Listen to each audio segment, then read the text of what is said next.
ఇప్పుడు పవన్ కళ్యాణ్ గారు సనాతన ధర్మం గురించి గట్టిగా మాట్లాడుతుంటే తోటి హిందువులే ఆయన ట్రోల్ చేస్తున్నారు, అంటే విమర్శిస్తున్నారు. కొంతమంది సనాతన ధర్మం వదిలేసి డెవలప్మెంట్ మీద కాన్సన్ట్రేట్ చేయొచ్చు కదా అంటున్నారు.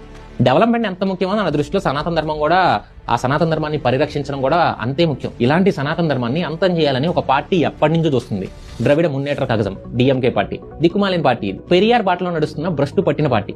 పెరియార్ గారు కాలేజెస్ కట్టించి ఉండొచ్చు, మంచి పనులు చేసి ఉండొచ్చు, బట్ కొన్ని వందల కొద్ది టెంపుల్స్ ని ఆయన నాశనం చేశాడు. కానీ దాని గురించి ఆ పార్టీ ఎప్పుడు మాట్లాడదు. వాళ్ళ తాత కరుణానిధి రాముడి మీద జోకులేశాడు, వాళ్ళ నాన్న అంతే. ఆ వారసత్వంగా వచ్చిన కొడుకు నుంచి ఎంతకంటే ఎక్కువ ఎక్స్పెక్ట్ చేయడం కూడా మన తప్పే అయిద్దిలేండి. ఆయనకు సనాతన ధర్మం అంటే తెలియదు, మన వేదాలు ఉపనిషత్తులు తెలియదు, కానీ సనాతన ధర్మాన్ని మాత్రం అంతం చేయాలంటాడు.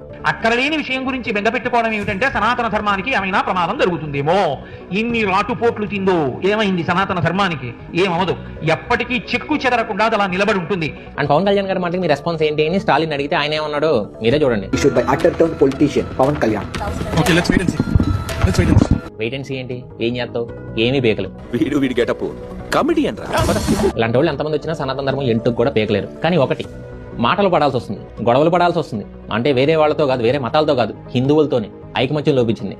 ఇదే కరెక్ట్ చేసుకోవాల్సిన విషయం. మనం నేను నమ్మే సిద్ధాంతం ఒకటే, నా మతాన్ని ప్రేమిస్తాను, పక్క మతాన్ని గౌరవిస్తాను. అందుకే ఇస్లాం ఎలా పుట్టిందనే వీడియో కూడా డీటెయిల్ గా చేశాను. సో ఇంకా మీరు అర్థం చేసుకుంటారు అనుకుంటున్నాను. వీర్ సావర్కర్ గారు చెప్పిన మాటతోనే ఈ వీడియోని ముగిద్దాం. I'm not afraid of Muslims, I'm not afraid of Britishers, I'm afraid of Hindus who is against Hinduism.